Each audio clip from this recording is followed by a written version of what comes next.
Essentially, with these powers the police have, they typically use them more against certain groups of society than others. So statistically, at that time, if you were black, you were 6 times more likely to be stopped and searched than if you were white. And on the particular powers, because there's various different parts of the law the police can use to do these stop and searches, under a power at the time called Section 60, which was being used a lot against knife crime, you were 22 times more likely to be stopped and searched if you were black than if you were white.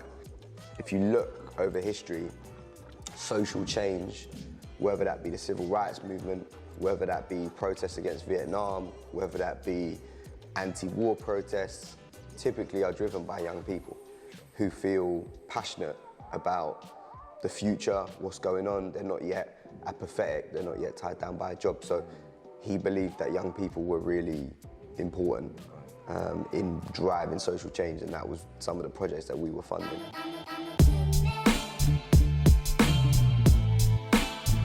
So, Chris, so happy to have you here on the School of Social Justice video podcast.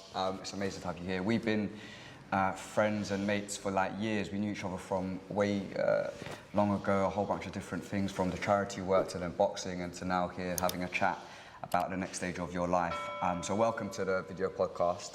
It'll be great if you can kind of start sharing a bit about yourself and why you think you're here today in terms of us trying to teach people how to change the world. Wow, that's an intro, man. Changing the world, that's a big ask. But, well, firstly, thank you for having me. Yeah, as you say, we've known each other a long time, followed your work. I'm 33 now. I think we met when I was 20, maybe, probably. Something like that. Can't believe we were the same age, it's mad. Yeah, I mean, you look a lot younger than me, to be fair. I think age has been less kind to me. But yeah, so as you said, we met at LSE. I did a social policy degree. I boxed as a hobby. That's another way that we met. But I started a career in, I don't know if you'd call it social justice, but at least the social sector. I went to work for a private foundation called the Open Society Foundation, which is also known as George Soros's foundation. So it's a very sort of respected, big, well-funded foundation. And I was administering grants and supporting grantees. Grantees were small organisations looking to support young people in different capacities in Western Europe. I mean, let's take that back. So you were working for an organisation where you were funding things, right? And there's a lot of people out there who have not a clue about how foundations and trusts work. I mean, tell us a bit about what it, like, you know, in the simplest way, what did it mean being at that organisation? On a level, George Soros is a Hungarian geezer who made a lot of money trading foreign currencies. He's known as the man who broke the Bank of England. He bet against the pound in like the early 90s. He's worth north of 20 billion US dollars. He's very old, and he's just thinking about, he can't take his money with him, basically. So he creates a big pot of money. Some foundations basically just deplete money every year, and other foundations are what's called an endowment. So basically, a rich person puts aside a chunk of money in investments which produce a certain amount of profit every year, and basically they spend the profit, but they never touch the original investment. So if you put $1 million in stock, for example, you're going to be making, I don't know what, maybe say 100 grand a year. And that would be, and you can kind of keep spending that money forever, right? So that's, foundations are structured in different ways, but essentially it's a wealthy individual who, known as a philanthropist, who basically wants to give their money away. And there's lots of things they might want to give their money away to. And in this particular instance, George Soros's foundation was about what he called reinforcing open society principles. So he was interested in, so it's based off a book written by Karl Popper called The Open Society and Its Enemies, which is an analysis of society. And basically what, I mean, you know, this is a very big simplification and I haven't read the whole book, but essentially what he's saying is there are certain key ingredients that thriving societies have, which struggling societies or dictatorial societies or autocratic societies don't have. So, you know, societies run by dictators don't have free press. They probably don't have great public health care. They don't have great access to universal education, right? So there's certain elements which he considered essential. He grew up in Hungary under the, where he experienced like Nazi rule. He experienced the Holocaust. So he was very, very aware of what fascism and what dictatorships and what the extreme right can do. So a lot of his ideas were about what things do you put in place to stop that happening. Got it. So what are the safeguards? Got it. So in a way, it's not feeding the starving in Africa. It's not getting water and plumbing to people in the third world.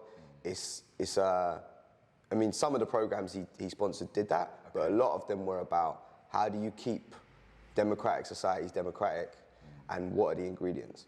And one of the things he identified was like young people, if you look over history, social change, whether that be the civil rights movement, whether that be protests against Vietnam, whether that be anti-war protests, typically are driven by young people who feel passionate about the future, what's going on. They're not yet apathetic, they're not yet tied down by a job. So he believed that young people were really important in driving social change, and that was some of the projects that we were funding. Amazing. So, put simply, someone makes a lot of money, they put it away and they want to do good with it. This foundation had a mission of opening up society and protecting democracy and forking out money in a way to projects which would help do so. I mean, how did you find yourself there? So, Chris, yourself, tell us a bit about your story and, how you ended up being someone who was helping fund these kinds of projects. Honestly, I didn't do anything special or deserve to be there. I got picked because during my degree, one of my personal tutor, everyone gets a personal tutor at university, someone that's kind of like your go-to professor. He was involved in a campaign looking at stop and search and trying to make it fairer. Because at the time, and still now, but... Stop and search, I mean... Police stop and search, Yeah, because in America they call it stop and frisk, Exactly, right? yeah. So it's effectively the police having the rights to stop anybody and check if they're causing any criminal activity. But it was controversial because back in early 2000s, what was happening? Yeah, so there's been a lot of data on this, and it's kind of politically, this is 10, 15 years ago we're talking about, and since then it's gone one way and then the other. But essentially, with these powers the police have, they typically use them more against certain groups of society than others. So statistically, at that time, if you were black, you were 6 times more likely to be stopped and searched than if you were white. And on the particular powers, because there's various different parts of the law the police can use to do these stop and searches, under a power at the time called Section 60, which was being used a lot against knife crime, you were 22 times more likely to be stopped and searched if you were black than if you were white. Now, on the surface, that screams racism and is unacceptable. There's a lot going on there, to be honest, behind those numbers. There's like what time they're using it, where they're using it, what communities they're using it, predominantly and geographically. But there was still a sense that something needed to be done to try and help that, make that fairer. Sure. Because obviously, that is a very big, disproportionate use, right? Yeah. Anyway, this professor... That was a perfect example of a social injustice where there was clearly something wrong in the data, or something quite significant that was being shown in the data, and then a lot of people wanted to do something about it. And so this professor, I guess, was so passionate about having seen this and wanting to make a difference on it. And what, did he bring you involved into that whole Yeah, sort of. So the coalition group was called Stopwatch. Okay. Literally like the watchdog for stop and search. So trying to kind of monitor it. And what was quite cool about this was that it was a lot of different people. So you had academics, like the professor, and he was a specialist in policing. You had sort of national bodies, like anti-racism bodies that kind of look at racism globally, looking at this issue. And then you also had community groups who were affected by the use of it. So a couple of youth groups were involved. And I was passionate about it in my social policy career, my social policy degree. I did a lot on the criminal justice system. So I got involved with it, and simply because there weren't that many young people involved, even though there were a few. And yeah, it was just, you know, it was a lot of passionate people who were like outraged about it, but very few of those people were really actually being affected on a day-to-day. And I wasn't. Affected by stop and search. Okay, Yeah. And I've had my experiences with the police, but again, I wasn't being, you know, targeted on a daily basis. So I got involved, and my aim was to try and bring a few friends of mine, people that I knew who were from affected groups into the conversation. And we went to Parliament and we represented to the policing minister, and we did stuff like this. But that campaign was funded by the Open Society Foundation. And so that's the link. Yeah. And I mean, with that, so clearly there's there's the importance of projects like these being funded, but the bit here about young people is clearly a theme of what you're talking about, and bringing in people with lived experience. Like, what was it like? How did you do that? So here's a campaign, here's a problem, people want to do something about it. A lot of people are sort of like observers rather than people who've actually experienced this stuff. How do you get people who are experiencing social injustice involved, and why does that matter? I mean, look, I didn't lead this campaign. I was 20 or 21 when I started it, so I don't want to take credit for it. A lot of people worked really hard, and I was just a small part of it. But from what I understand and from what I've seen since, there's often like the people that care, they're one group. The people that have the know-how to change things, and they might be a different group. And then the people who are suffering the most, and they might be a different group. And actually, it's important for people to work in partnership with each other, because you might be living on an estate where like you're getting hounded by the police for no good reason. Obviously, maybe there's trouble on your estate, but maybe you keep getting picked on for no reason. You're obviously being affected, and stop and search, in this case, this is the issue we're talking about, becomes a part of your day-to-day life, and an unpleasant part. You don't necessarily know what to do about it, right? And your family doesn't necessarily know what to do about it. You go to the police station, you complain, nothing happens, right? Then there's an anti-racism charity, which has got an office somewhere in central London, links to Parliament. They can talk to police, they can talk to government. They don't necessarily know what your life is like, right? You need to communicate between those two groups. And if you're an organisation, a campaign group, or a concerned individual, the first thing I think is to look around and see who else is doing work on this similar issue, and can you link in with them, because you don't want to just repeat what they're doing in ignorance. You should know what they're doing, and then you can maybe support what they're doing, or maybe they can support you if you're doing something slightly different. No, that's a sort of great way of sort of separating the different types of players and stakeholders within any issue. And I think, you know, from my experience, having seen, you know, having worked on issues around poverty, criminal justice, unemployment, like getting people who actually have real lived experience is so important, because sometimes people can be in a bubble, particularly the Westminster bubble, the influencing bubble, and they're sort of, you know, they're writing about it, they're talking about it in a very articulate sort of way, which is separate to the reality, and sort of keeping that connection between people whose lives, you know, those people are trying to change is so important. And I think like you're somebody who's throughout your career kept on the ground, you've kept connected with community. I mean, only the other day we bumped into each other when you're speaking to a community worker in East London, in Shoreditch. So, I mean, for you, how did you get involved in all of this? Like, what was the reason? You know, we talked about kind of your background, and there's a lot of people with diverse backgrounds who listen and watch this, you know, video podcast, and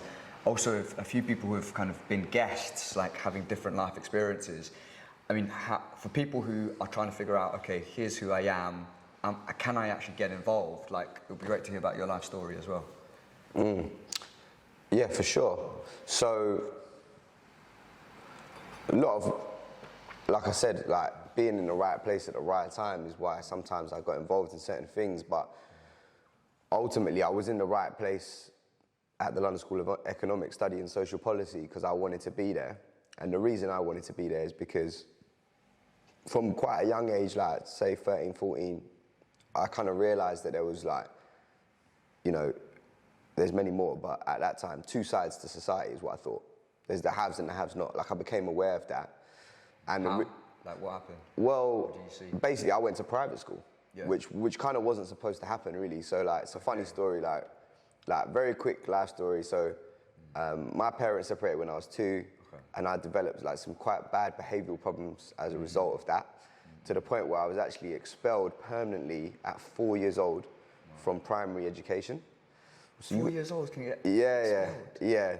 Basically, the council. I went to like a local primary school, and Where was this, in London? It was in Baugh, South London, and they were like, basically, we can't have this kid in the classroom because he's so much of a risk to other kids that we don't have the resources to manage him. So the only option that was being presented was for me to go to like a pupil-referral unit, but for kids, like for tiny kids, which obviously... The pupil-referral unit is effectively where they send excluded kids, right? Yeah, it's basically the government have to keep you in some form of education until you're 16. Like legally, they can't just be like, right, you're done, right? But the place they send the kids they can't handle are like, they're little prisons, basically. Like they're little day centres for the most unruly kids. Little prisons? For what? So, because they're not prisons, I shouldn't say that, but like, yeah. But you're sent to a room and... Yeah, you're sent to like a centre, like a secure centre, where, you know, the staff have got the power to like restrain you if they need to. Like, because obviously the reason you're there supposedly is because you're like dangerous or very, very difficult to handle, right? As a 4-year-old. I was like running away from school, setting things on fire, fighting other kids, attacking other kids for no reason. Yeah. So in the end, I ended up, my mum actually had to like quit work for a period of time because like she couldn't find anywhere to, so she was like homeschooling me / looking after me. I was bouncing between childminders. She eventually, my nursery teacher, who I'd always been like good as gold with for some reason, she helped. That one, innit? Yeah, she was like, had a golden touch. It's funny, we're still in touch now. Like, we reconnected after like 25 years on Facebook, man. But yeah, she basically found a private school, primary school, that would take me. Because like basically after what they wrote in the reports, like no school wanted to touch me, right? So it was a personal recommendation that this nursery teacher made to the head teacher of this school. Now my mum couldn't really afford to send me to private school, but she had no options really. Because she was either like baby Prue or sending me here. So I ended up going there, did quite well. And then at secondary school, you know, they were saying I should take all the top entrance exams for the top schools, right? But I mean, what was the transformation there from setting things on fire, be excluded, and then this one opportunity given through someone who believed in you? Yeah. And you're doing great grades, getting great grades. Like, what was the turning point? I mean, look, I was 4, so like my memory's hazy, but I owe a lot to that nursery teacher. Her name was Jiva. Like Jiva and my mum together, like, you know, I think they changed the course of like, if things had gone another way, I probably wouldn't be here today, right? I'd have got involved in all sorts of naughtiness. The worst thing you can do with a kid who's upset, because I was just basically upset, right? Is put them in another place with a bunch of other kids who are upset, you know, because it's not a good mix, right? So essentially, I think I just needed structure. They were disciplined. This school was very disciplined, very structured, and they basically realised that I was quite bright, but I would get bored easily, and when I got bored, I used to do naughty things. So they were just like very focused. Like, there was a lot more work to do. There was a lot more like challenging me, like making me work hard and think and develop my brain and stuff. And I just think I was in an environment where the people there were, you know, it was smaller class sizes. I was very, very lucky, man. I was very privileged.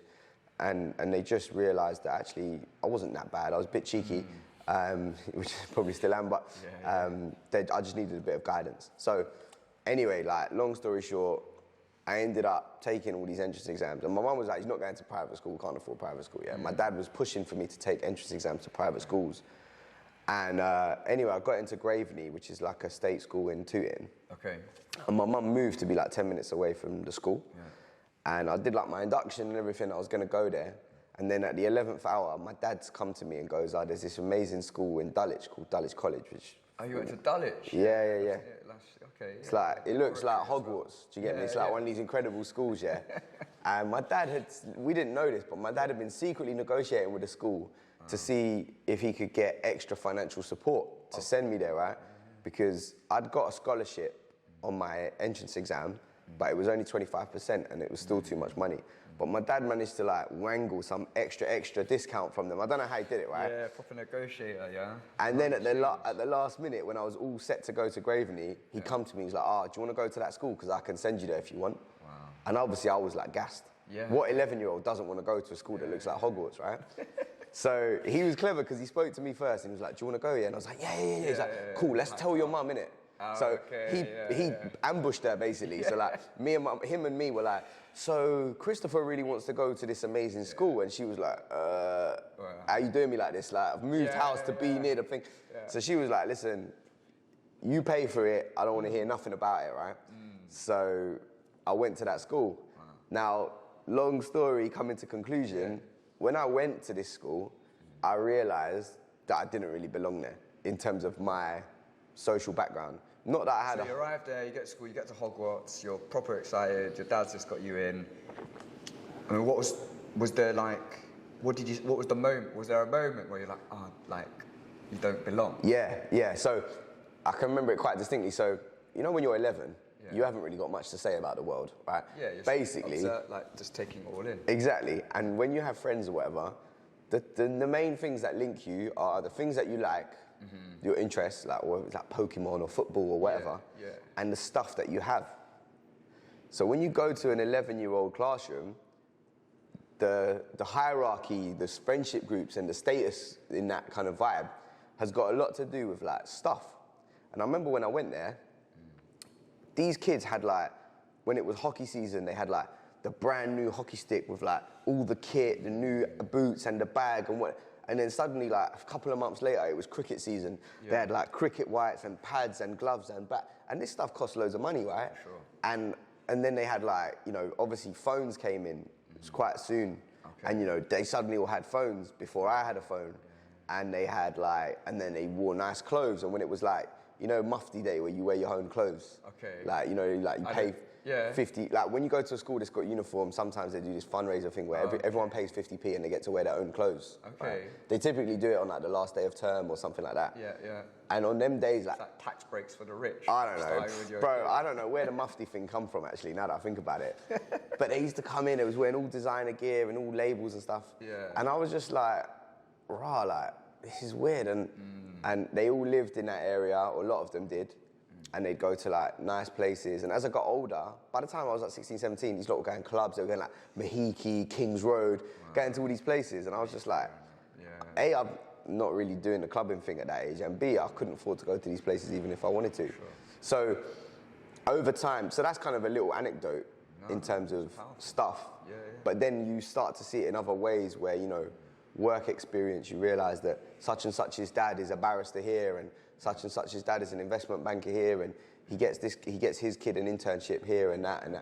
And I started to realize by the time I was about 15, 16, I was like, I'm going to school with the next generation of leaders. Yeah. These kids I'm at school with will run the world because they're the most educated, the most privileged, they got the most connections, they got the most resources.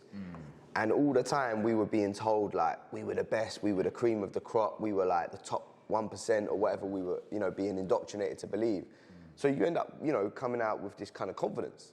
Sure. You know, they call it whatever, private schoolboy confidence, right? Just like, you don't quite know why they're so confident, but they walk into a room and you think, oh, this guy must be someone because he's acting like he's someone, right? And I had friends who weren't going to private school and they didn't have that.